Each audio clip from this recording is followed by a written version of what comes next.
raabsho waagii baryaba awbax laga waraabsho waxaan ku werwaraynaa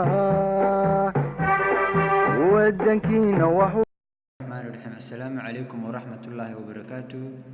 daawadayaal waa casharkeena toddobaad ee barashada aaladda scientific calculator.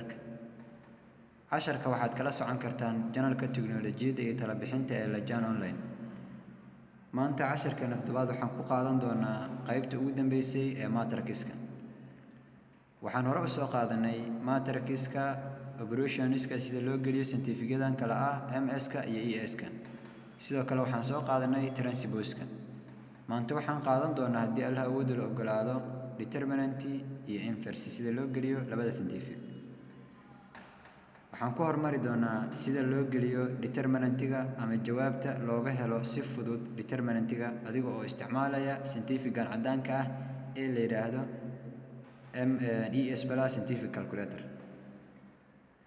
okay, markaan rabo inaan determinant-ga aan soo helo matrix la isiiyay oo aan u isticmaalo scientific-gan cadaanka ah, waxaan taabanayaa mode k, kadibna waxaan taabanayaa number 6 oo ay ku qoran tahay matrix. number 6 markaan taabto sidii hore ee aan casharka hore ku soo qaadanay waxaa noo soo baxaya matrix A, matrix B iyo matrix C. matrix A ayaan dooranaynaa, number 1 ayaan taabanaynaa. okay, waxaa noo soo baxday order-ka oo matrix-ka aan gelinaynaa uu yeelan doono. haddii ay noqoto 3x3 ama 3 row iyo 3 column, haddii uu noqdo 3 row iyo 1 column, haddii uu noqdo 2x2 ama 2 row iyo 2 column, iyo haddii uu noqdo sidaan oo kale kuwan dhanka midigta ku qoran, waxaad xulanaysaa order-ka matrix-ka aad gelin rabtid. hadda waxaan gelinaynaa matrix 3x3 ama 3 row iyo 3 column.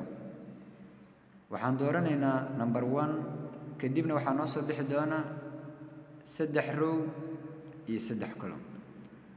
jiifkan waa 3 row, jooga waa 3 column. okay, matrix-ka ayaan gelinaynaa.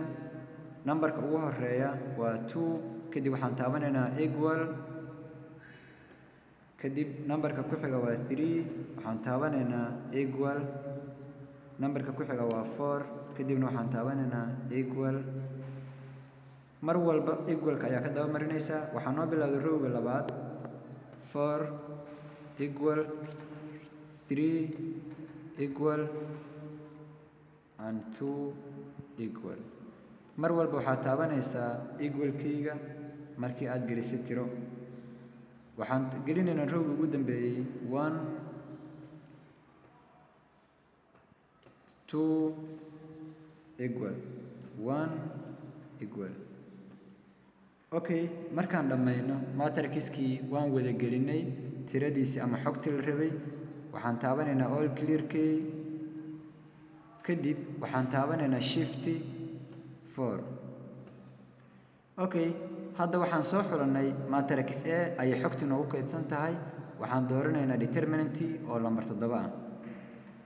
kadib markaan determinant doorano waxaan inta gelin doonaa matrix-ka aan rabno in determinant-giisa aan helno.